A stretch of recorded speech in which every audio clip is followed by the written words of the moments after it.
Bom dia, boa tarde, boa noite a quem está nos assistindo no momento presente ou em um futuro não tão próximo. Esse é o podcast Respire e Confia. Nele vamos estar convidando 2 profissionais da área da saúde para todo episódio juntos estarmos desconstruindo alguns tabus, trazendo luz a alguns questionamentos e fazendo um convite para você confiar e respirar.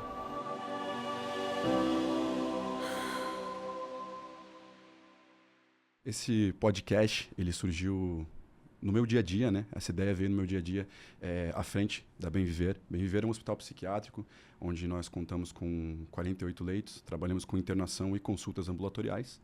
E eu estou à frente na parte da gestão já fazem 7 anos. E o meu dia a dia ali, eu acompanho os profissionais da área da saúde ali diariamente. Eles fazem um trabalho fantástico. São pessoas fenomenais, psiquiatras, médicos, psicólogos, enfermeiros, toda a equipe da saúde. E esse trabalho que eles fazem me trouxe um questionamento. Eu gostaria que mais pessoas tivessem acesso à informação que eu tenho ali, né? E eu comecei a pensar maneiras de democratizar a saúde mental. Como que a gente conseguiria fazer isso? De que maneira? E aí me veio a ideia desse podcast. Como eu tenho acesso a esses profissionais, em estar convidando eles, né? 2 profissionais, uma vez por mês, para estar conversando sobre um tema escolhido na área da saúde, para que a gente possa estar atingindo um público maior e que mais pessoas tenham esse conhecimento que a gente tem, né? Eu vou apresentar hoje os colegas que estão aqui.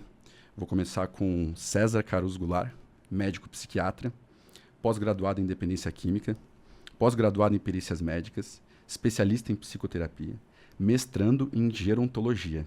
Dr. César é sócio, amigo e uma pessoa sensacional que está junto com a gente. Então esse é o tipo de conhecimento que os profissionais têm ali dentro. Então é isso que eu quero trazer e aproximar da gente. Sidney, outro ser humano fantástico, psicólogo formado pela Univale, palestrante em temas diversos sobre saúde mental, mestrando em psicologia. Ele está conosco já fazem uns 3 anos, né, Sid? 3 anos. E no primeiro episódio eu trouxe eles para a gente falar sobre o tema ansiedade. Eu abri uma caixinha de perguntas no meu Instagram no início do ano sobre quais temas vocês gostariam de ouvir. E disparado foi ansiedade, né? Então eu trouxe 2 especialistas aqui para a gente estar conversando um pouquinho. E eu queria que vocês falassem um pouquinho de vocês para a gente começar esse podcast. Primeiramente, queria agradecer o convite. É sempre uma oportunidade muito bacana a gente poder falar sobre saúde mental. Eu já tenho 20 anos de formação em psicologia. Atuar junto com a demanda de psiquiatria hoje dentro da clínica é um desafio novo, né? É um desafio para mim também constante. A gente tem que sempre estar se aprimorando, sempre estar buscando. E, mais uma vez, queria agradecer essa oportunidade, porque entendo que isso é fundamental nos dias de hoje, a gente falar, desmistificar, trazer conteúdos para as pessoas poderem entender, né, do que a gente está falando aqui em termos de saúde mental. Perfeito. Doutor? Então, eu sou César, eu sou importado, eu vim lá de Porto Alegre, lá no Rio Grande do Sul, onde eu fiz a minha formação em psiquiatria. Não vou dizer quando que eu fiz, porque senão... não vou falar, não vou. Mas faz muito tempo, né? Eu segui um caminho contrário da maioria do pessoal. Primeiro eu fiz a formação em psicoterapia de orientação analítica. Depois eu fui, como não conseguia tratar todo mundo adequadamente, né? Só com a terapia, eu disse, não, vamos complementar essa formação e fazer a psiquiatria. Então, daí eu busquei a formação em psiquiatria e realmente a psicoterapia e a psiquiatria juntas têm resultado muito melhor do que individualmente, né, separadamente. Então, quando tu junta 2 técnicas, 2 áreas de conhecimento, tu obtém um resultado bem melhor para poder ajudar as pessoas. Que legal. Interprofissionalidade, né? Eles chamam. Interprofissionalidade. Isso. Ou mesmo tu buscar o conhecimento e a técnica da outra área para tu poder ajudar o outro ser humano. Que legal. De uma maneira complementar, né? Que legal. César é um dos profissionais mais humanos que eu já conheci, tive a oportunidade de estar junto. Aprendo muito com ele todo dia. E eu vou começar falando um dado aqui, que eu andei pesquisando um pouquinho, e a gente teve uma pesquisa da OMS em 2017, e a gente teve uma nova pesquisa que não é da OMS, é da Covitel, que saiu em 2023. E nessa pesquisa foi constatado 26% da população sofre de ansiedade no Brasil, e 1/3 da população mais jovem é ansiosa no Brasil. né? Um outro dado assim que é um pouco alarmante, 12% dessas pessoas já receberam diagnóstico para depressão. Isso foi o que o estudo pegou. Então, a gente vê que a ansiedade é um problema geral, é um problema que hoje, acredito que é o que mais esteja se falando, porque é o que mais a gente vê as situações ocorrendo. E eu, particularmente, pessoalmente, tive minhas situações com ansiedade. O César vai lembrar. Quando eu assumi a clínica, no primeiro ano, eu tive um ataque de pânico. E aí eu descobri que eu sou ansioso. E eu não sabia disso. E nunca... Casa de Ferreira, espeto de pau, alguma coisa assim, né? Isso aí. Eu não tinha feito terapia, nunca, enfim. E foi a partir daí que eu comecei a buscar uma terapia, buscar uma ajuda especializada. E isso me levou para um caminho assim que, nossa, eu tenho muito orgulho de autoconhecimento. E isso acabou me ajudando no meu trabalho, na pessoa que eu sou. Mas foi um momento muito difícil. Foi um momento muito difícil, muito desafiador. Eu tive sorte de ter o suporte de bons profissionais, né? Eu iniciei com o Dr. César, mas como a gente trabalhava junto, eu acabei indo para outro profissional, Dr. Ivan, pessoa fantástica também. E fiz um acompanhamento por anos. E até hoje eu levo alguns ensinamentos, né, no meu dia a dia para a questão de saúde mental, né, meus hábitos, né, questão dos hábitos saudáveis, desde o contato com a natureza até a parte da meditação diária, são coisas que me ajudam a lidar com o dia a dia da pressão, do estresse e tudo mais. Então eu queria perguntar para vocês, falam que existe ansiedade boa e ansiedade ruim, que isso existe mesmo? Como que funciona, como que eu sei qual ansiedade é boa, qual é ruim. Começar com o César, depois a gente passa para o Cid e a gente vai conversando para tentar entender um pouco melhor. A ansiedade boa é quando ela te gera um nível de estresse que te leva para mudar. Tá? Exato. Então, quando tu tem uma situação em que tu tem que sair da onde tu está para chegar num lugar melhor do que aquele que tu estás, tu tem uma ansiedade boa. A ansiedade ruim é quando tu tens um desafio e tu te desespera e não sabe o que fazer. Daí tu adoece. Né? Então, a ansiedade ela pode te levar para uma mudança, e uma mudança positiva, ou pode levar para uma situação de desespero que tu não sabe para onde correr. E aí, nesse sentido, quando tu está desesperado, é que começam a se manifestar alguns sintomas. Entendi. Então, é mais ou menos por aí? Exato. Eu entendo assim a ansiedade...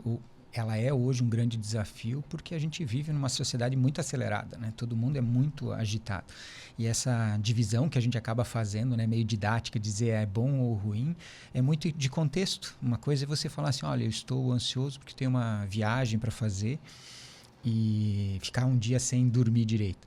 Outra coisa é a pessoa saber que tem uma viagem para fazer e ficar uma semana sem dormir direito, né? Então, é igual como o Dr. Sérgio estava falando.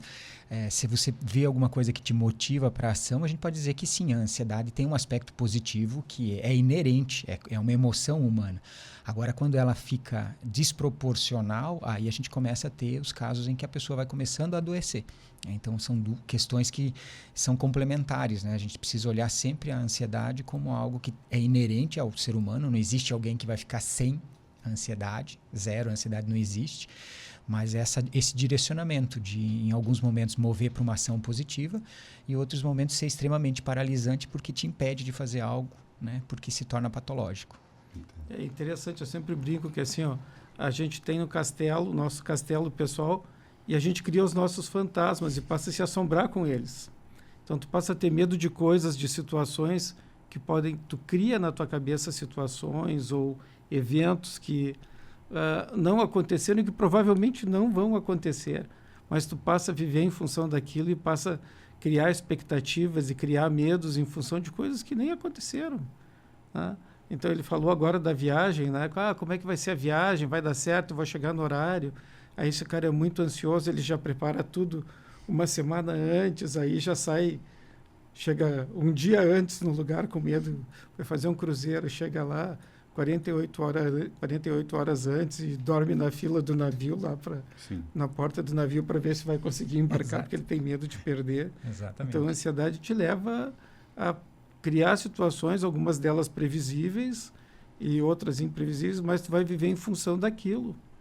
E tu começa a trabalhar em função de coisas que não vão acontecer, sendo que era só tu pegar a tua mala e embarcar no navio. Sim. E onde que entra a questão dos pensamentos intrusivos aí, nessa questão da ansiedade? Entram mais no toque, no transtorno obsessivo compulsivo. Entendi. Não seria uma coisa assim, não seria um uma característica da pessoa ansiosa? Não, seria de determinados grupos que a gente vai... Como é que eu vou dizer? A ansiedade é como se fosse um ator. Sim. Né? Ela usa várias máscaras. Né? Às vezes ela se apresenta como ansiedade generalizada, com sintomas físicos, como sintomas de pânico, que aí é uma ansiedade generalizada no nível hard, né? Que a pessoa tem a sensação de que vai morrer naquela hora.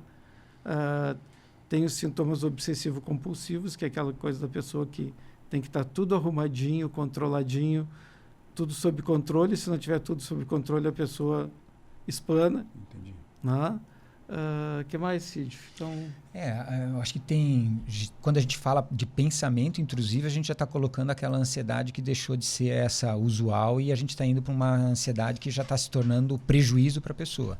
Quando a gente fala de pensamento intrusivo é quando o paciente, sei lá, vai dormir à noite e de repente ele lembra de uma coisa que ele tem para fazer e esse lembrar disso que ele tem para fazer já faz com que ele não consiga dormir direito ou tenha, né, às vezes até dificuldade para iniciar o sono. Então a gente já percebe que aí tem um fator já estressor, já bem maior, e o paciente já não consegue mais, as pessoas de forma geral já não conseguem mais ter qualidade em relação àquilo ali. Ele falou isso, uma das características do ansioso realmente é o sono, que a gente chama de sono fragmentado, que é o sono picadinho, o cara dorme, acorda, pensa, começa a pensar e tem dificuldade de desacelerar, de parar de pensar naquilo. Entendi. Né? Então ele dorme, acorda, então passa a ter um sono de má qualidade.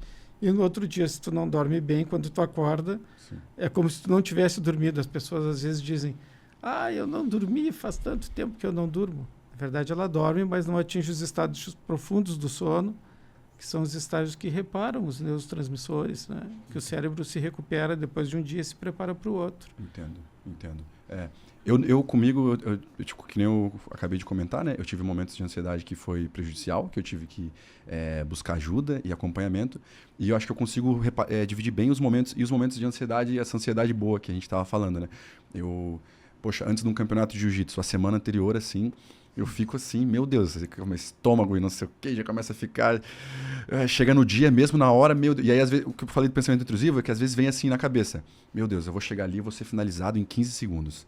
Eu vou perder, vai todo mundo ver, todo mundo vai... E aí tu já coloca isso, vai todo mundo tá ali, as pessoas que gostam de mim vão estar vendo. E aí, só que eu tenho que, parar, respirar. Calma. Será que isso é realidade? Será que isso é verdade? Será que as pessoas não vão continuar me apoiando, eu perdendo ou ganhando? Poxa, será que eu não treinei o suficiente e eu vou chegar lá e vou conseguir desempenhar bem? Sabe? E aí, a mesma coisa no paraquedismo, né? Eu vou saltar de avião... Meu Deus, eu lembro que as primeiras vezes o avião subindo, meu Deus, passava um monte de coisa na cabeça. Aí calma, limpa. O que pode acontecer? Pode acontecer bastante coisa nesse caso. Mas o que eu fui treinado para fazer? Não, vai ali, vai abrir, vai estar tudo certo. Se não abrir, tem os mecanismos ali para conseguir de emergência, para fazer os procedimentos e vai dar tudo certo. E aí sempre... Se não abrir, de qualquer forma, eu vou chegar lá embaixo. Boa. Então, não tem problema. É uma coisa que eu reparo que sempre que eu consigo controlar esses picos de ansiedade, assim, quando eu tenho esses desafios rotineiros, assim, é muito bom. Porque o pós é muito bom.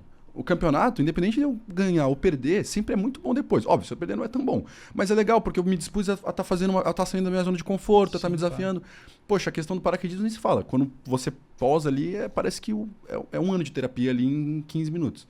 Então, eu consigo ver bem essas questões assim de ansiedade, a positiva e a negativa, né? Então, é bem interessante essa questão. E, aliás, nisso que tu falasse, né? O mais interessante é que se tu tá subindo num avião e tu já tá com paraquedas... Porra, o cara que está mais seguro ali é quem está com paraquedas. Quem está sem paraquedas é que vai se esborrachar lá embaixo. Exatamente. Então, mas é bem legal esse sentido. Eu queria perguntar para vocês, como profissionais da área da saúde, vocês são seres humanos também e vocês lidam com os desafios de vocês, com as expectativas. Vocês já lidaram pessoalmente com ansiedade, com a situação de ansiedade? Já. Claro Não tem como, né? Como você falou, a gente é ser humano igual qualquer outra pessoa.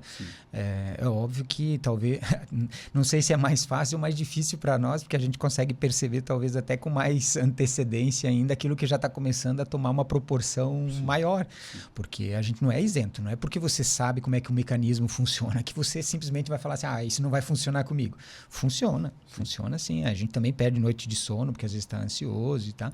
A questão é talvez a gente tenha uma facilidade maior de buscar ajuda quando é necessário. Acho que essa é talvez pelo menos a premissa principal para nós teria que ser essa, né? Não que nem todo mundo vá buscar também, porque às vezes a gente também protela, né? Vai falar assim, não, consigo mais um tempinho, né? E às vezes isso também às vezes toma uma proporção maior e é importante, inclusive, para as pessoas saberem disso, né? Não é porque alguém tem informação que age diferente isso na própria pessoa, né? Sim, é um ser humano também. O problema é quando a gente gera expectativas e tu passa a viver em função daquelas expectativas que podem acontecer ou não. Né? E às vezes não é só viver em função da expectativa, mas é viver e sofrer em função de uma expectativa que tu mesmo criaste. E a gente passa por isso, claro, mas eu tenho um terapeuta muito, muito legal, que é o Sigmund Freud, que é o meu terapeuta de 4 patas. Claro. O Sig é um fofo. Né? Então, para quem não sabe, esse é o cachorro do Dr. César. É o meu cachorro de estimação lá. Qual raça mesmo? Ele é um York. York.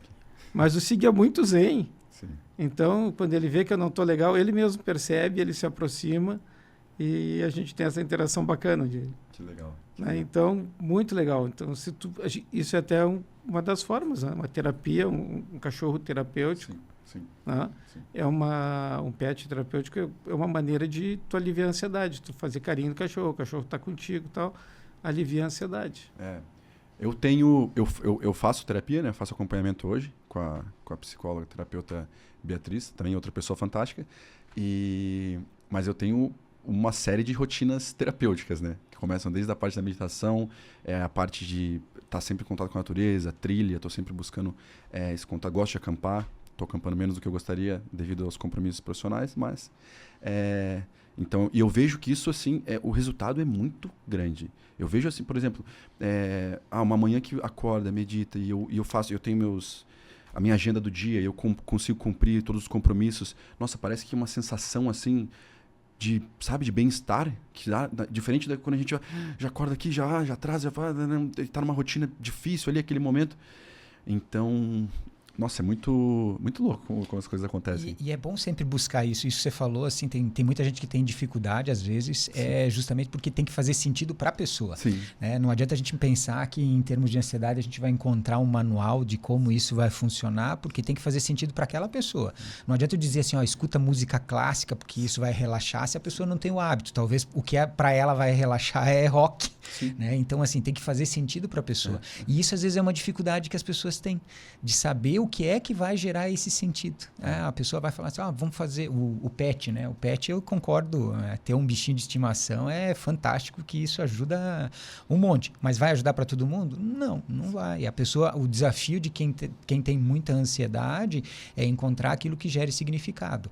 Vou fazer uma aula de yoga. Tem gente que se encontra na aula de yoga, mas tem gente que às vezes acha aquilo lá parado demais. Então, vai de novo, a pessoa às vezes vai ter que fazer uma atividade mais ativa, sei lá, né, fazer alguma coisa que seja para ela mais estimulante. E isso vai ajudar também na ansiedade. Sim, E talvez esse seja o maior desafio do profissional, né? Entender o universo de cada pessoa. Cada ser humano é único, né? Cada ser humano é um universozinho e tu vai ter que viver em função daquele universo, entrar nele e poder ajudar a pessoa. Esse é o grande desafio. Né? Não é só tu chegar lá, dar um remédio, olha, esse remédio aqui da ansiedade, tal e tal, mas a pessoa está passando problemas, pai doente, mãe doente, coisa assim. Sim. Problemas na família, problemas no casamento, que é o dia a dia, né? Sim. E aí tu tem que conseguir entrar no universo daquela pessoa. E Freud bolou uma expressão muito legal, que ele chamou que era atenção flutuante, né? Que o Freud falava sobre isso. O que é a tal da atenção flutuante? É tu ouvir sentindo.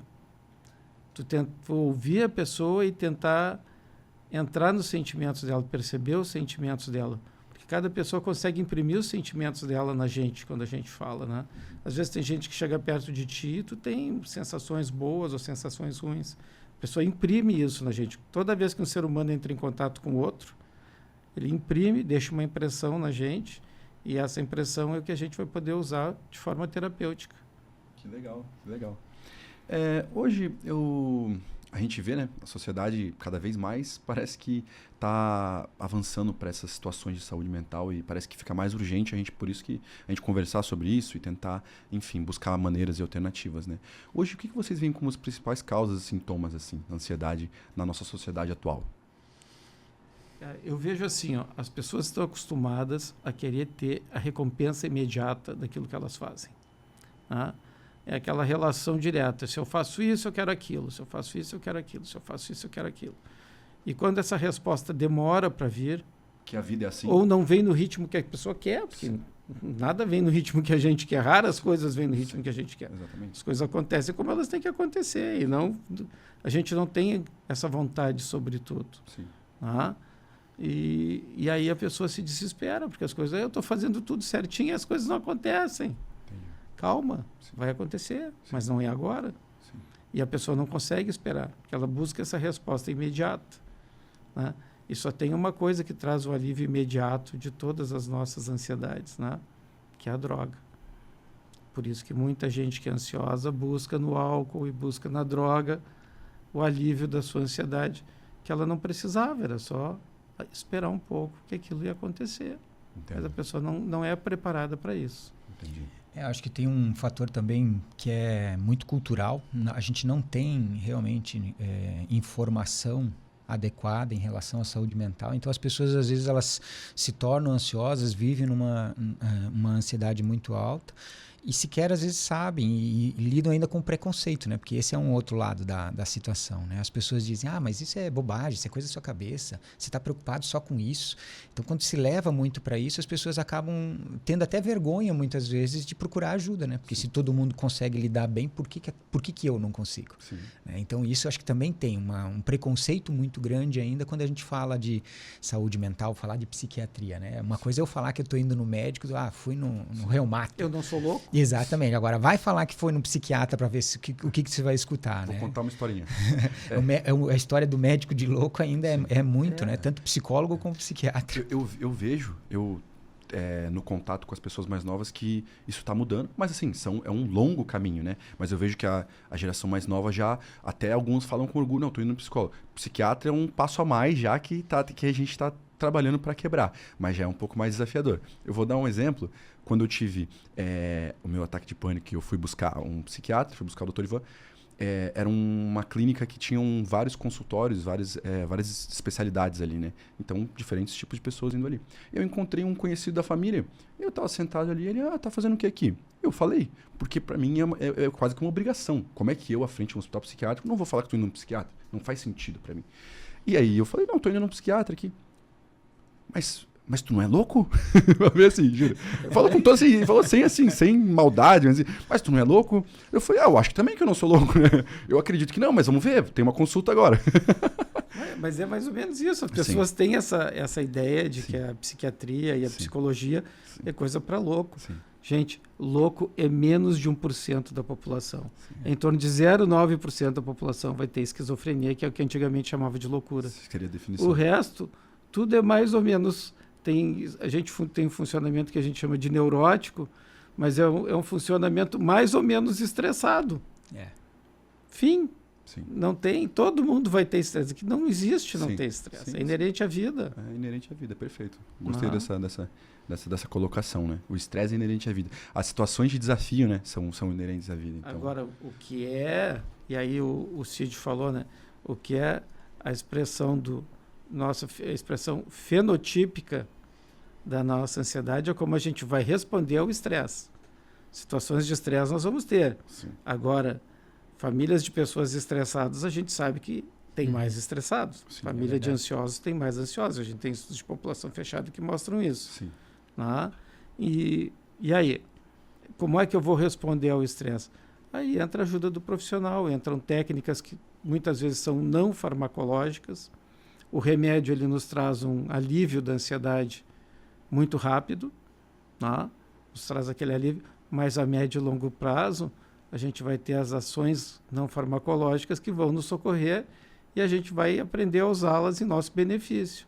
Inclusive aqui acho que tem um outro mito que é muito falado, que as pessoas talvez até tenham um receio da psiquiatria ainda, é a questão de medicamento, né? As pessoas acham muito que... Vou ficar viciado. Exatamente, vou ficar viciado no remédio, né? Na verdade, a medicação ela é complementar sempre. Nenhuma medicação está lá para resolver. Ela é complementar aquele estado. Se alguém está perdendo sono à noite porque está muito ansioso, provavelmente vai precisar de alguma medicação para ajudar ele naquilo lá. Mas ele também vai ter todo um outro trabalho que é descobrir como é que ele pode, mudando práticas dele, do dia a dia, melhorar, fazer a famosa higiene do sono, né? Melhorar atributos para que ele tenha uma qualidade maior e não confiar somente na questão medicamentosa. Então a gente tem, acho que as duas vertentes, tem aquele que tem receio do remédio e tem aquele outro que quer só o remédio, que aí não quer fazer a sua parte do dia a dia, também acontece. É porque aí entra uma coisa diferente, né? O remédio ele vai te trazer, o remédio e a terapia eles ajudam bastante. Eles chegam lá. Na grande maioria dos casos os dois chegam lá. Só que o remédio chega mais rápido. Sim, exato. Mas o correto é que a psicoterapia e a farmacoterapia elas ocorram em paralelo, porque com o passar do tempo, quando a terapia começa a funcionar, a pessoa consegue ir desmamando dos remédios, que ela vai aprendendo técnicas para se controlar melhor, para viver melhor, ter mais qualidade de vida, e aí tu vai podendo aos poucos deixar o remédio. É que nem quando a gente quebra uma perna, né? Quebrou a perna, o que tu tem que fazer? A maioria das vezes tu bota um gesso, né? Aí depois que tu tira o gesso, uma perna está com a musculatura boa, a outra está com a musculatura fininha. Perfeito. Aí tu tem que reabilitar aquela perna para ela funcionar legal. Aí por um tempo tu vai ter que andar com muleta, depois tu vai ter que andar com uma bengalinha, depois tu vai caminhar e depois tu vai correr. Perfeito. Mas é tudo gradual. Perfeito. Eu estava aqui na minha lista para questionar essa situação. Qual seria o momento de entrar com a medicação? Por que alguns pacientes necessitam da medicação e outros não precisam da medicação? A medicação ela te dá resposta rápida. Tá? Tu tem ansiedade, tu começa a te tratar com remédio. Em uma semana tu já está melhorando a tua qualidade de vida 50%, 75%. Entendo. Tá? E aí dá tempo de tu ir para terapia. Entendi. Só que o que acontece? Quando a gente parte para terapia, tu vai ter que entrar naquele teu castelinho mal assombrado que eu falei lá no começo, Sim. que tu criaste os fantasmas. Sim. E tu vai ter que encarar os teus fantasmas. Vai ter que se olhar no espelho. E nem todo mundo Tá disposto. quer olhar para os seus fantasmas. Muita gente não está disposto. Isso foi uma coisa que me falaram quando eu comecei. Falaram, olha, quando eu comecei a terapia, a gente vai buscar lá atrás, a gente vai buscar entender e vamos trabalhar junto em equipe. Talvez o início não seja tão fácil, mas depois vai ser gratificante. Mas não é um caminho fácil a se percorrer, muitas vezes. E realmente, o caminho do autoconhecimento, da gente, sabe, não é o caminho mais fácil. Mas para mim não existe outra opção. Porém, tem pessoas que preferem. E é interessante porque o Dr. César estava falando antes a questão, né? O ansioso ele tende a buscar as coisas com uma resposta muito rápida. Sim. Quando você vai para a terapia, que você diz assim, olha, não são 2 sessões, não vão ser 4 sessões que vão resolver. Exatamente. O paciente às vezes ele fala, poxa, mas e aí? Eu quero uma resposta rápida. Sim. E às vezes ele tem que aprender no próprio processo da terapia, né? Ele vai ter que ajustar ali porque as respostas não são rápidas. Assim como o exemplo da perna quebrada, que é um processo que você vai ter, na terapia é exatamente a mesma coisa. É um processo, não tem como você fugir disso. Não existe essa mágica que algumas pessoas querem de que vou começar em 4 sessões, eu vou ter o resultado e estou bem. Conheço muita gente assim. É aquela coisa do imediatismo, né? Do nosso estilo de vida. Sim. Que tu quer as coisas rápidas. Sim, eu tenho que trabalhar, eu tenho que estudar, eu tenho que passar no vestibular, eu tenho que fazer... E aí a pessoa quer tudo rapidinho. Sim. Só que nem às vezes a gente não consegue ser rapidinho. Sim. Aliás, quantos anos tu tá? 33. Tu demoraste 33 anos para ser a pessoa que tu és. Então, para reprogramar algumas coisas, eu também uso esse exemplo do programa de computador, né? Sim. Tu tem algumas rotinas do teu programa que não estão funcionando legal. Quando a gente está ansioso, quando a gente está deprimido, teu programa está com algumas rotinas legais. Então, tem que achar qual é o bug que está no teu programa. Sim. E aí tu ir atrás daquele bug e a partir daí recriar rotinas e recriar programas que funcionem de uma maneira satisfatória para ti. Olha o desafio, olha o desafio. Não, E como é que legal. você faz isso em 4 sessões, né? Não é isso. Gente, não peçam 4 sessões pro terapeuta de vocês. Nem 12. Nem 12. Não peçam Nem um 12. fim, não chegam pedindo fim. É que nem uma analogia seria do jiu-jitsu. Não peçam faixa pro seu professor. Deixa, calma que as coisas vão vir. Aliás, esse negócio das 12 sessões de terapia, até vou vender o peixezinho do Cid. Né? Isso aí veio lá dos americanos, que os planos de saúde, eles fizeram aquele lance da psicoterapia breve, Sim, né? Que os caras eles tratam o sintoma, eles não tratam a doença. entendi. Aí essa é a grande diferença. Os caras falam, a psicoterapia breve é 12 sessões, que o plano de saúde paga é 12 sessões no ano. Sim, Né? Para tratar a fobia de avião, sim. medo de avião, de andar de avião. Sim. Então, tu tem 12 sessões para planejar bonitinho, para o cara perder o medo e conseguir embarcar o avião e viajar. Sim. Tá, mas o que ele levou aquela fobia? Qual que é? Aí tu precisa de mais tempo para chegar lá. Sim. Tu vai tratar aquele imediato, mas adiante a fobia de avião se torna uma fobia à aranha. Sim. Tá? Sim. É que nem o cara que vive no Brasil. Eu tenho fobia de urso, tenho medo de urso. Tá? Ou tem medo de lobo. Tá, mas tu já viu lobo aqui? Tu já viu o urso no Brasil? Né? Os ursos do Brasil, eles estão andando de mão dada com as girafas da Amazônia. Mais ou menos isso. Então, né? Sim. Estavam juntos no incêndio da Amazônia, os ursos estavam junto com as girafas da Amazônia Sim. lá no incêndio. Na imaginação dele. Né? Na criatividade, Sim. tá na cabeça da pessoa. Então, tu tem que buscar onde é quem foi que criou esse urso, né? O que é aquele urso no universo daquela pessoa, no universo simbólico dela. Aí a partir daí tu vai conseguir ajudar a pessoa. Entendo. Show. E não dá para fazer isso em 3, 4, 12 sessões. Sim, muito legal, muito legal. Eu tenho uma pergunta que eu acredito que vai ser bem interessante para o público em geral. Qual o papel do psiquiatra no tratamento da ansiedade? Qual o papel do psicólogo? E quando é o momento de ir no psicólogo ou quando vai ser o momento de ir no psiquiatra? Quer começar? Então, eu acho que assim, a terapia de forma geral, quando a pessoa percebe que algum movimento dela não tá fluindo, a terapia não tem uma data assim que a gente possa dizer assim, um momento de vida assim, acho que todo mundo deveria fazer terapia para ajudar a se entender melhor, né? Essa história dos castelos com seus fantasminhas, as pessoas vão criando ao longo da vida isso. Mas eu acho que assim, percebeu que algumas coisas vão começando a se acumular, né? Eu digo sempre assim, intensidade e frequência, né?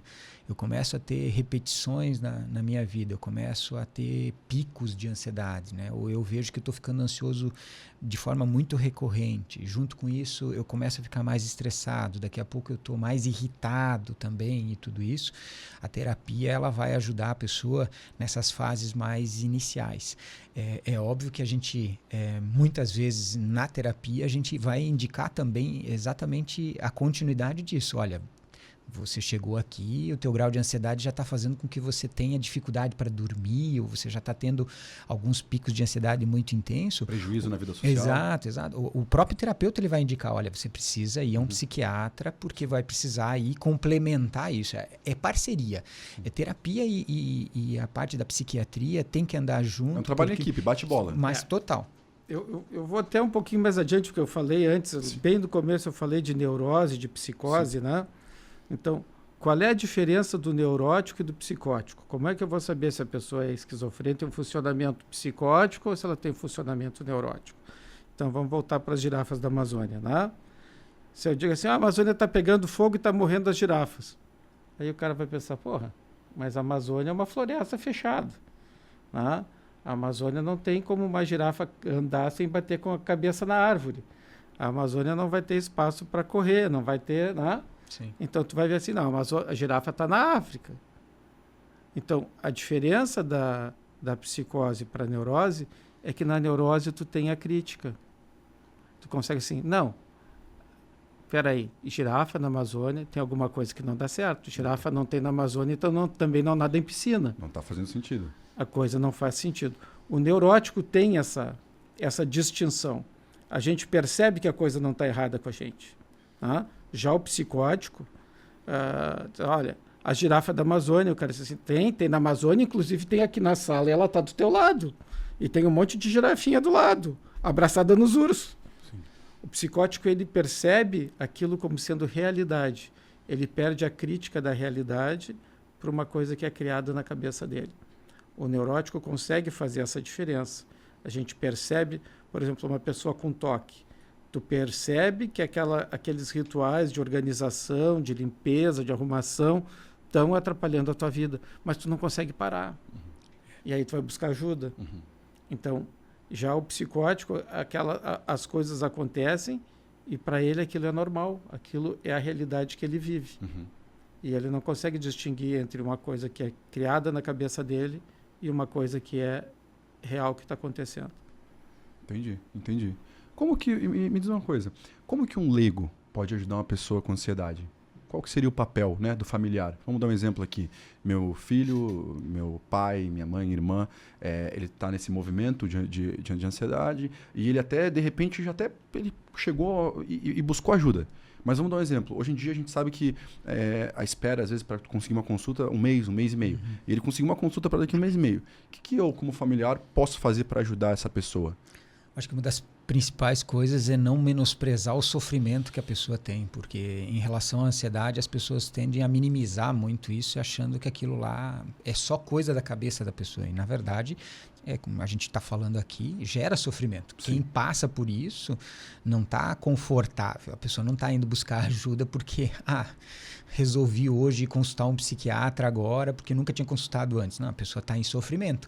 E a tendência que existe muito da família é diminuir esse sofrimento. Acho que uma das coisas que precisa fazer é acolher, sentar junto, se colocar ali, talvez não saiba o que exatamente dizer, mas se colocar como alguém que está ali. Olha, se você precisar, o filho, a mãe, não importa, né? É se colocar à disposição. Olha, se você está ali sentindo alguma coisa, venha conversar comigo. Eu vou te escutar, eu vou te ajudar, eu vou te dar a mão, eu vou te amparar, eu vou junto se você precisar. Porque isso é uma das coisas que vai ajudar o ansioso a não se sentir sozinho e às vezes até impotente nesse processo. Porque isso é uma das coisas que ele vai começando a criar um monte de cenários na cabeça e esses cenários, inclusive, envolvem ele ficar sozinho. Então, a família pode, né, fazer um grande auxílio se colocando à disposição, se colocando junto, sentando do lado, falando assim, você está em crise, você está com dificuldade para respirar, eu vou ficar aqui do lado quietinho até você melhorar. Só vou estar aqui do teu lado. Se você precisar, eu estou aqui. E isso é uma das formas que você tem de acalmar quem está passando. Porque, ao contrário do que as pessoas dizem, não está acontecendo nada, se acalma. Se você coloca isso do outro lado, a pessoa sabe que não está acontecendo nada, mas ela não consegue controlar. Então, você estar ali e acolher isso naquela hora na pessoa vai ajudar muito ela a se tranquilizar de novo. E aí, quando a pessoa tende a se tranquilizar, a própria ansiedade vai indo embora, né? A pessoa vai começando a diminuir aqueles sintomas. Que legal. É isso aí, o manejo, isso se chama manejo tranquilizador. Tu vai estar do lado, né? A pessoa assim, eu tô aqui do teu lado, pega na minha mão, aperta a minha mão aqui. Vamos junto, respira fundo junto comigo. Isso aí. Bem devagar, solta devagarzinho, respira, solta devagarzinho. Eu tô aqui do teu lado, tu não tá sozinho. Nós vamos passar por essa juntos. O manejo tranquilizador e tu tá do lado da pessoa ajuda bastante. Agora que não pode a pessoa estar numa situação que a pessoa está desespero e a outra do lado, minha filha vai morrer. Aí não dá, né? Sim. Acaba o manejo tranquilizador ajuda bastante. Tá, perfeito. Isso é bom demais. Eu queria entender com vocês a importância dos hábitos saudáveis no controle e até talvez antecipar alguma coisa que possa vir a ocorrer, né, na ansiedade. Qual a importância disso? Vocês trabalham incentivando isso nos pacientes de vocês? E vocês têm esses hábitos saudáveis na rotina de vocês? Como que funciona? Olha, hábitos saudáveis são imprescindíveis, independente de qualquer coisa, mas assim, a gente sabe que um paciente que ele tem uma qualidade de vida boa no sentido de atividade física, alimentação, boa higiene do sono, né? Cuidado com o excesso de telas, porque hoje a gente tem uma questão muito grande em relação ao excesso de telas, as pessoas ficam muito tempo ali. Uma hiperestimulação. Exatamente. Principalmente, né, vai dormir, um pouquinho antes de dormir, está ali ainda no celular, ou a pessoa dá aquela acordada à noite, pega o celular ali do lado e começa, aí já não... Imagina para o cérebro o que isso faz. Acende, né, de novo, coloca o cérebro em estado de alerta e a pessoa não consegue. Então, eu acho que é muito importante adquirir esses hábitos, mas de novo, é um hábito, né? Não adianta você querer fazer uma noite e no outro dia você fala assim, eu fiz lá tudo que você me indicou e não funcionou. Sim. Quantas vezes você fez? Uma vez. Precisa adquirir isso como uma forma de rotina mesmo, né? Principalmente questão, eu enxergo o sono como algo muito significativo aí para quem tem ansiedade. Tem que dormir bem, né? E aí, para dormir bem, tem uma série de outras coisas que vão contribuir. Alimentação, às vezes à noite, o Dr. Célio depois pode até falar melhor dessa parte aí, porque tem muitos elementos aí que vão ajudar. E é óbvio, eu como profissional, além da terapia, procuro ter realmente sempre alguma atividade aí que ajude a gente a... Porque a minha profissão em específico, né, o psicólogo, a gente ouve muito dos pacientes, né? Às vezes eles fazem a brincadeirinha, né? Eu nunca seria psicólogo que passar o dia inteiro escutando o problema dos outros, né? Então, não pelos problemas em si, mas a gente também tem que ter hábitos saudáveis aí para ajudar na nossa rotina. Você tem algum hobby, Cid? Alguma coisa assim que faz para... vou na praia, vou caminhar? Eu adoro cuidar de plantas, na verdade. Sério? Pai de planta? eu também sou pai de planta. Eu adoro cuidar de plantas. Eu legal. acho que isso para mim é um verdadeiro um alarme que funciona vivo, porque sempre que eu olho para uma planta e vejo que ela não está bem cuidada, significa que eu estou me dedicando menos àquilo que eu gosto. Sim. E talvez me ocupando muito de outras coisas. Isso é fantástico. Falando nisso, esqueci de regar minhas plantas de manhã. Estava preocupado com o podcast. Vou ter que ir lá meio-dia. Eu com as plantas eu não me dou bem. Uma vez eu tinha um cactuzinho, num potinho, né? Sim. Coitado, morreu cedo. Morreu um cactus. Acabei com o cactus. Não me dou bem, mas com o bicho eu me dou melhor, né? Com planta não tanto. Mas assim, tu falasse de hábitos, né? Café. O cara que é ansioso, que toma café de noite, toma café o dia inteiro, o cara toma baldes de café durante o dia. Não dá, gente. Não fala isso, por favor. Não dá. O uso do café, né? Que são as chantinas. Cara, o café em excesso, o chá branco em excesso, eles te levam ao excesso, te aumentam a produção de noradrenalina, tu vai ficar mais ansioso com isso. Sim, tá? sim. E aí o que acontece? Tu toma muito café, tu fica ligadão. Sim. Para relaxar, o que tu faz?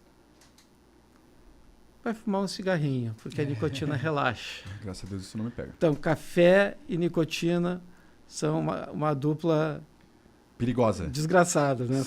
Fazem um mal para a saúde para caramba. Sim. Então, reduzido o número de café, o volume de café, ou não tomar café, melhor ainda seria não consumir café, não consumir cafeína. Não fala isso. Né? E principalmente de noite, para quem tem problema de sono, cafeína de noite te deixa excitado, te deixa agitado, te deixa nervoso, atrapalha teu sono. Né? E se tu vai fumar para aliviar os sintomas do café, tu está criando um outro problema que é um câncer mais lá na frente. Sim. Né? Sim. Então, hábitos sim. Uma dieta mais leve de noite. Equilibrada. Mais equilibrada, mais leve, com mais vegetais, com mais grãos. Né? Vai te deixar um pouco mais tranquilo. Evitar café, evitar coisas que te deixam acelerados. E uma rotina como caminhar. A maioria das pessoas consegue caminhar. Claro, pessoas que têm reumatismo, que têm artrose, que têm alguns outros problemas, elas têm dificuldade de caminhar. Mas aí vai poder tentar fazer outras atividades, como meditação, como yoga, sim, como pilates. Tá? Por que fazem pilates e yoga lá na clínica? Para a pessoa conseguir relaxar. Tá? A clínica oferece isso para o paciente que está muito nervoso. Em vez de tomar um remédio, vai lá, sim, faz lá a sessão de yoga, a pessoa sai mais calma. Tá? Uma dica aqui, isso é de graça, tá? Ninguém vai pagar, não precisa tomar remédio. A gente não consegue... Tu consegue controlar teus batimentos cardíacos? Não. Tem alguns monges lá no Tibete, lá não sei o quê, que depois de quase 100 anos de prática, eles conseguem controlar, baixar até o batimento cardíaco. Eles conseguem. Tá? Só que a gente não consegue. Tu não consegue dizer para o teu coração bater mais devagar, não ficar, quando a gente está ansioso, tum, tum, tum, tum, tum, tum, tum, tum, tum. Você não consegue baixar isso voluntariamente. Tá? Mas Deus, na sua infinita sabedoria e bondade, Ele fez o nosso sistema respiratório, ventilatório, comunicado com o nosso sistema cardíaco. Então, quando a pessoa está muito ansiosa, o coração acelera e a pessoa tende a respirar rapidamente, aceleradamente e com fôlego curto. Tu não ventila adequadamente. Aumenta a quantidade de CO2, baixa a disponibilidade de oxigênio e tu tem a sensação de sufocação. Tá? Se quando começa a crise de ansiedade, tu começar a respirar, respira pelo nariz, aí faz um biquinho, faz uma resistência aí, solta o ar pela boca. Respira pelo nariz, solta o ar pela boca. Tu começa a diminuir a tua frequência respiratória, a tua frequência cardíaca vai acompanhar. Então, uma maneira que a gente consegue diminuir a nossa ansiedade, quando a gente está numa crise de ansiedade, eu não tenho remédio, eu não tenho meu psicólogo do lado, não tenho nada que possa me ajudar, não tenho meu cachorro do lado, né? O que eu posso fazer? Eu posso controlar a minha ventilação, a minha respiração. Por isso que o yoga trabalha mais a tua respiração. Tu controla o teu corpo. Controlando a tua respiração, tu consegue controlar a tua oxigenação, teu batimento cardíaco, e tu tranquiliza. Em pouco tempo, tu tranquiliza sem tomar remédio. Ó, resumindo, respira e confia. Respira e confia. Respira e confia porque vai passar. Que legal.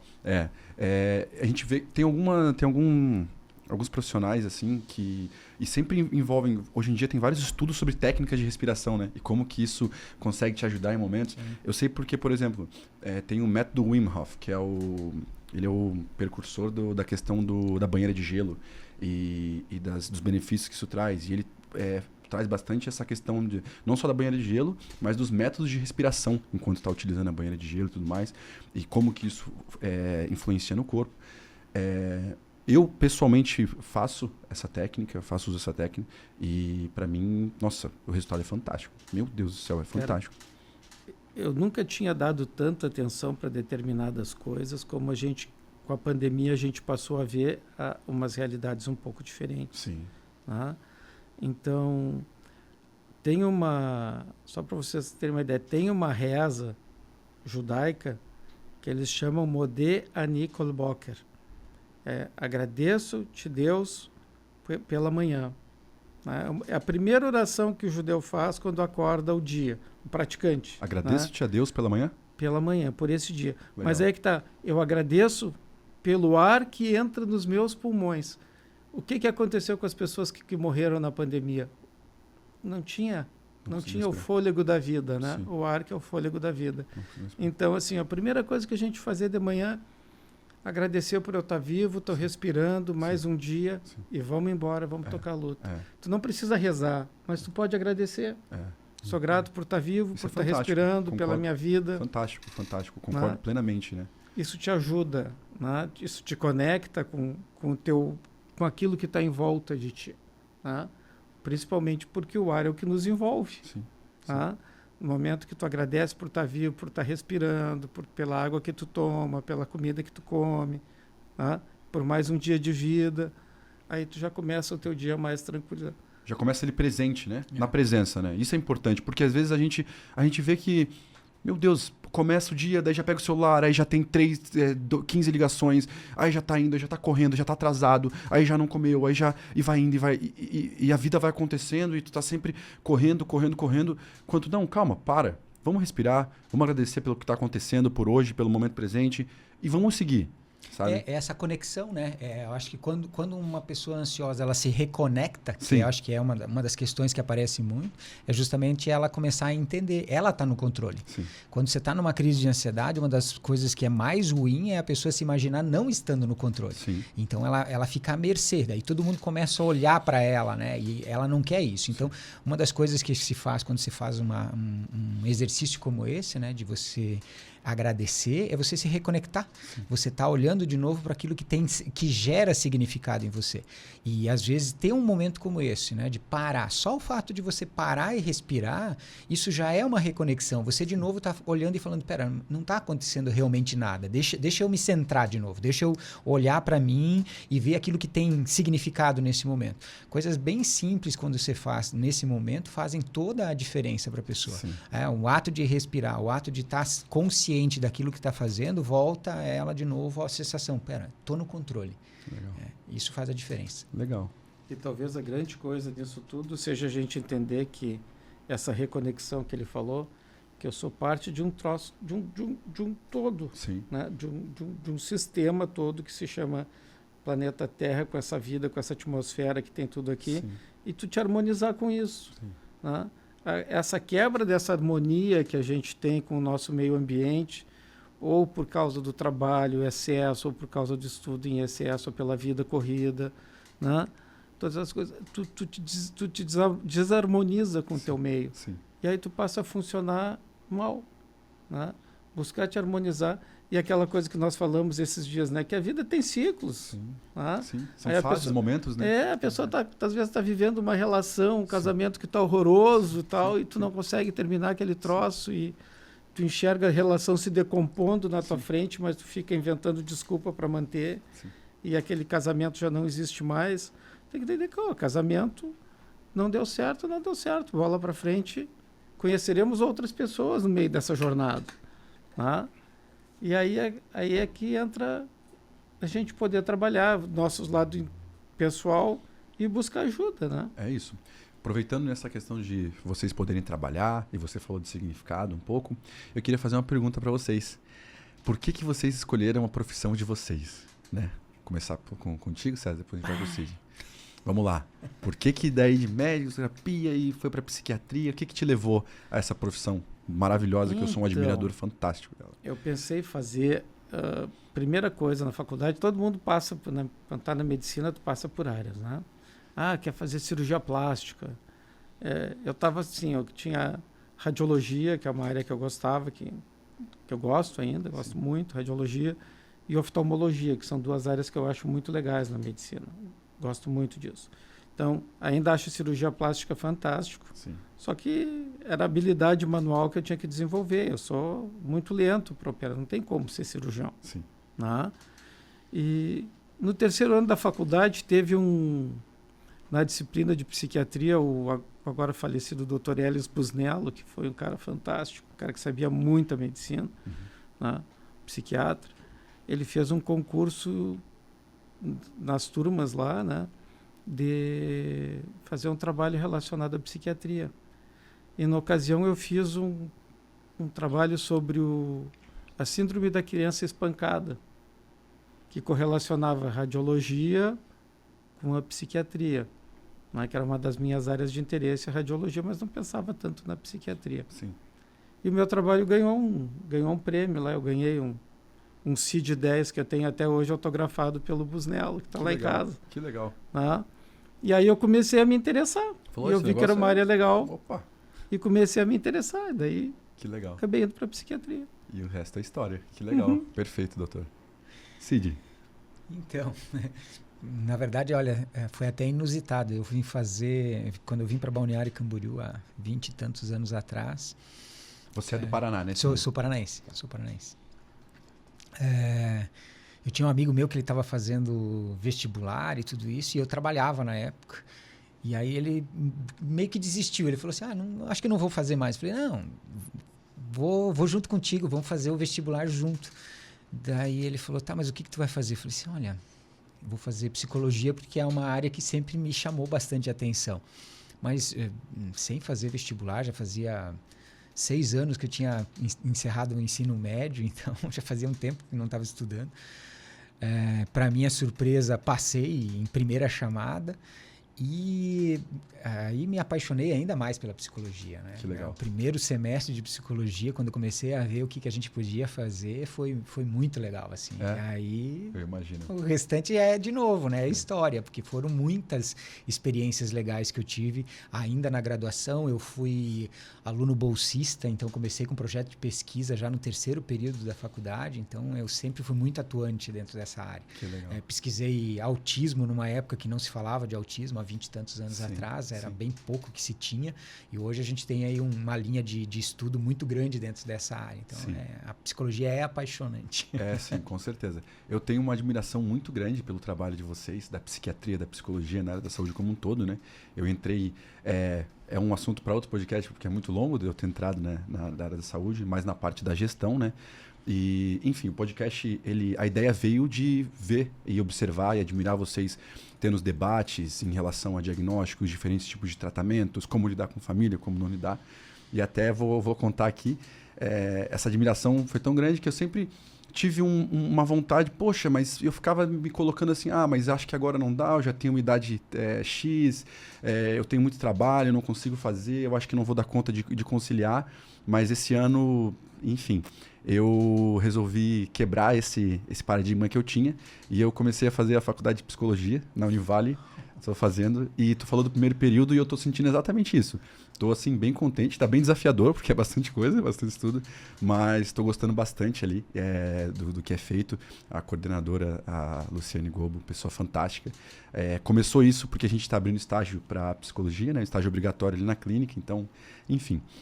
Engraçado se eu comentar disso, então, também estou tentando aprender um pouco mais aí sobre o que vocês fazem, que eu acho muito legal. Eu me lembrei agora uma frase que é do Jung, né? Não é bem 100% como ele falou, mas é mais ou menos isso. E eu tive um professor que já é falecido, o Dr. Eli Atala-Sheff, é um psiquiatra, e ele sempre usava essa expressão do Jung, que diz o seguinte: conheçam toda a teoria, né? Dominem todas as técnicas, mas nunca se esqueçam que o melhor tratamento é um ser humano em contato com outro ser humano. O ser humano é extremamente terapêutico. A gente pode ser extremamente terapêutico para o outro ser humano, né? Ouvir, estar do lado, troca de sentimentos. Né? Por isso que funcionam bem os grupos. Exato. Essa frase é linda. Acho que ao cuidar de um ser humano, seja apenas outro ser humano, né? Exatamente. Eu acho muito legal, muito, muito, muito fantástico. Exatamente. E a outra frase, né, que também vem lá da psicanálise, é que o ser humano só se enxerga através dos olhos do outro. Né? A gente se acostuma com o que a gente é. Sim. Né? Até que vem a outra e diz assim: pô, fulano, tu tá velho, tá com os cabelos brancos, né? Tá pançudo, tu tá... A outra pessoa que não nos vê há algum tempo começa a nos olhar e vai dizer como é que nós somos, porque a gente se olha no espelho todo dia. Sim. Tu te acostuma com o teu jeito de ser, com teus hábitos, com as coisas que tu fazes e até com a tua doença. Sim. Né? A gente tenta criar mecanismos para se manter estável dentro daquele mal-estar que a gente sente. Sim. Né? Até que vem alguém que te diz assim: pô, tu pode viver melhor, vai fazer terapia. Sim. Por que tu não toma um remédio? E aí alguém, né, nos leva à mudança. Então, sempre buscar isso. A gente vai se enxergar melhor através das pessoas que gostam da gente, que estão perto da gente. E lembrar que sempre dá tempo, né? Sim. Eu tenho uma paciente de 84 anos de idade fazendo terapia. Sim. Eu acho isso fantástico. Legal. Porque ela chega e diz assim: o que eu posso fazer de novo? Porque ela diz assim: na minha cabeça eu não tenho 84 anos. Então eu acho que isso é uma coisa que é muito significativa, mostrar para as pessoas: sempre dá tempo. Sempre. Ninguém tá velho. É uma questão de... Cada um tem a sua trajetória. Exatamente. Eu quero fazer a partir de agora. Isso. É possível. É possível. Esse ano eu tô vendo muito isso, né? Pessoalmente e através dos olhos de outras pessoas. Eu vou dar um exemplo. Meu pai, 65 anos, começou as aulas de jiu-jitsu. Ele me manda uns áudios que, assim, sério, 6 da manhã ele me manda áudio. Mas, assim, numa alegria, depois de sair da aula. Uma coisa fantástica. E, assim, ele, poxa, ele veio de um Covid, foi entubado, passou por um período muito desafiador no pós. Então, poxa, ver ele hoje ali com esse ânimo, assim, me traz assim, sabe, como não? Como é que eu achava que eu tava velho para começar uma outra faculdade, sabe? Não tem sentido. E aí agora, na aula, tem uma senhora de 72 anos. Ela é formada em Minas Gerais, na Federal de Minas Gerais, e ela é mestrando em História. Gente, eu converso com ela, mas é uma pessoa, assim, fantástica. Eu falo, meu Deus, eu quero conversar mais, eu quero mais conhecimento. E assim, então a gente vê que, assim, nada é linear, né, na nossa vida, assim. Cada um tem a sua trajetória, tem o seu momento, e eu acho que a gente não se comparar com os outros, né? Acho que seria o principal, né? Pra gente conseguir. Poxa, esse é meu caminho, essa é a minha estrada, e eu vou seguir ele. E eu falasse, viver cada momento. Vão ser momentos de algumas alegrias, momentos legais, e vão ter momentos de dificuldade. Isso. Mas a gente tem que saber que é um momento e que aquele momento, como todos os outros momentos, ele passa. Isso. Né? Tudo passa. Tudo passa, até a uva, né? Aquela piada sem graça. Sim. Tudo vai passar. E viver aquele momento, mas não, eu vou passar por essa dificuldade, mas vou passar de cabeça erguida, vou me organizar, vou melhorar, minha vida vai ser legal. Terminou meu casamento, tava uma merda, tava ruim, tava uma porcaria, né? Mas agora vamos embora, é novo começo, ou alguém que perdeu um cônjuge, né? Sim. Pô, agora é um novo começo, sozinho, vou tocar a vida, vamos embora. Vamos ser felizes em cada momento da vida da gente. Tá? A gente tem que ser feliz. A gente está passeando num ônibus. Eu sempre digo, a vida é um passeio de ônibus. Sim, sim. Tá? Ou tu aproveita e fica curtindo a paisagem, Sim. e aproveita cada ponto, ou tu fica preocupado com o fim da linha. Sim. Tu vive preocupado com o fim da linha e tu não perde. curte a paisagem. Perde o caminho. Exatamente. Perde o caminho. Ah, Não, analogia fantástica. curtir as pessoas que estão do teu lado, as pessoas, vamos Isso. lá comer uma galinha com farofa junto Sim. na viagem, Vamos. fazer, Exato, é. né? Curtir a paisagem. Tem que viver, curtir a vida. Fantástico. Não? Gente, a gente está encerrando, porque a gente até passou do tempo. Eu imaginava que ia ser um tempo e bem que a Thay falou, não, vai, vocês começar a conversar, o negócio vai. Eu queria agradecer muito a presença de vocês dois, foi fantástico, aprendi um monte aqui e eu tenho certeza que esse conteúdo vai ser muito útil para muitas pessoas. E eu queria antes fazer um questionamento para vocês dois. Um filme e um livro que você indicaria? Bah. Um filme que eu indicaria. Uhum. Terapêutico, não terapêutico, o que você viu recente, que te marcou, que você achou legal, não tem necessidade de ser necessariamente sobre... Um filme que me marcou muito, que eu achei muito legal, que é uma história de sofrimento e de superação, é A Cor Púrpura. Não sei se vocês Vou assistiram. até anotar, porque eu não Lindo. conheço. Tá tendo uma versão nova agora no A cinema. Cor inclusive. Púrpura. A Cor Púrpura? A Cor Púrpura. Que legal, Dudu. Vamos dar uma olhada. Tá? E dependendo do que a pessoa gosta, eu gostei de um livro que eu li em inglês que eu achei legal, que se chama True Colors, que é um livro bem legal sobre mecanismos de poder e de política e tal. Ah, que legal. True Colors. É um livro True Colors. Ok. Mas eu poderia recomendar para as pessoas que estão com problemas pessoais, podem ler O Maior Vendedor do Mundo.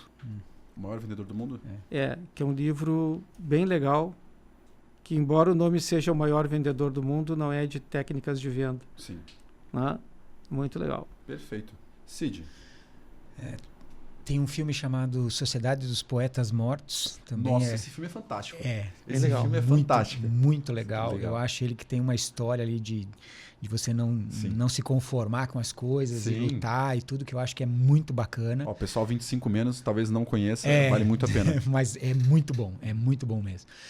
E como o tema hoje foi ansiedade, tem um livro chamado O Poder do Agora, que é um livro que traz algumas questões assim bem bacanas para o ansioso que vive pensando no futuro. E esse livro traz as pessoas para pensar mais na única coisa que a gente pode controlar, né? Que é o momento presente, né? Perfeito. Então é um livro que trata dessa temática assim, bem legal. Que legal. Então, pra gente encerrar, eu queria que vocês deixassem aonde que o pessoal pode encontrar vocês. Consultório, no Google, rede? Eu atendo em consultório particular, né?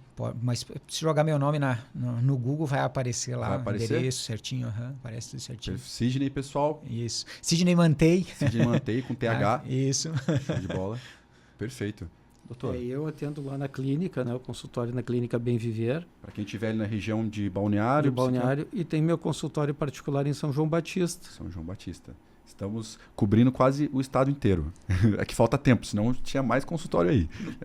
Obrigado novamente por vocês terem vindo aqui. E queria convidar vocês para estarem seguindo nas mídias Respire e Confia, Instagram, podcast, YouTube. Estamos em todas as redes, com muito conteúdo de qualidade, uma vez por mês. Vamos estar trazendo 2 profissionais ali do calibre desses 2. Então, tem bastante coisa legal para acontecer. Nos vemos no próximo mês. E é isso. Respire e confia. Tchau, gente. Tchau. Tchau, pessoal.